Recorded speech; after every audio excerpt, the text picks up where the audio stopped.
दुश्वारियों और कठिनाइयों के भंवर में उन्हीं के कदम नहीं रुकते जिनमें कुछ कर गुजरने की दृढ़ इच्छा शक्ति हो। ऐसा ही कुछ जज्बा हिमाचल प्रदेश के सिरमौर जिले के कोलर गांव के उमेश लबाना में देखने को मिला है। उमेश सीमित संसाधनों के बावजूद देश के सबसे कठिन एग्जाम माने जाने वाले यूपीएससी में कामयाबी हासिल करते हुए 397 पायदान पर रहे। उमेश देख नहीं सकते हैं, लेकिन अपने हौसले और कठिन मेहनत से उन्होंने अंधकार की दहलीज पार कर कामयाबी की इबारत लिखी है। एक कहावत है कि किसी भी लंबी यात्रा के शुरुआती कुछ कदम सबसे मुश्किल होते हैं, और वही मेरे साथ हुआ था। शुरुआती दौर में ना तो ये पता था कि सरकार के द्वारा कोई सुविधाएं प्राप्त करवाई जाती हैं, ना ये पता था कि कोई तकनीकी सॉल्यूशन भी हैं जो ब्लाइंडनेस को ओवरकम कर सकते हैं। लेकिन उस वक्त मुझे अपने परिवार का बहुत सहयोग मिला। परिवार में होनहार बेटे की इस कामयाबी पर खुशी मनाई जा रही है। मिडिल क्लास फैमिली में जन्मे उमेश को उनके हर कदम पर परिवार का सपोर्ट मिलता रहा, खास तौर पर उनके माता पिता का। पिता दिलजीत सिंह को बेटे पर फक्र है।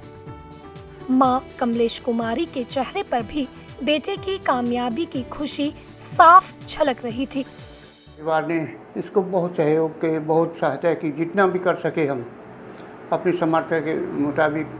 हम फाइनेंशियली नीचे से उठे हुए हैं, गरीबी से उठे हुए हैं, लेकिन आज इतनी खुशी है कि हमारा जीवन सफल हुआ। बहुत अच्छा लग रहा है कि हमारा बेटा अपने जिसके लिए इसका मुकाम था अपने मुकाम पर पहुंच गया।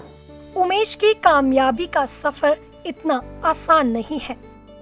एक समय ऐसा भी आया था जब उमेश अपने जीवन को लेकर हताश हो गए थे, लेकिन उनके शिक्षक ने उन्हें राह दिखाई, जिसकी वजह से आज उमेश सफलता के शिखर पर पहुंच गए हैं। क्योंकि ये लोग उस वक्त मेरे साथ रहे जब मुझे लगता था कि मैं खुद अपने साथ नहीं रह पाऊँगा। इसके अलावा मेरे शैक्षणिक सफ़र में एक ऐसा व्यक्ति रहा जिसने मुझे अपनी शिक्षा को जारी रखने का एक साहस दिया था। तमाम परेशानियों के बावजूद उमेश ने तीसरे प्रयास में यूपीएससी की परीक्षा पास कर ली। इसके पीछे उमेश की लगन और मेहनत साफ झलकती है।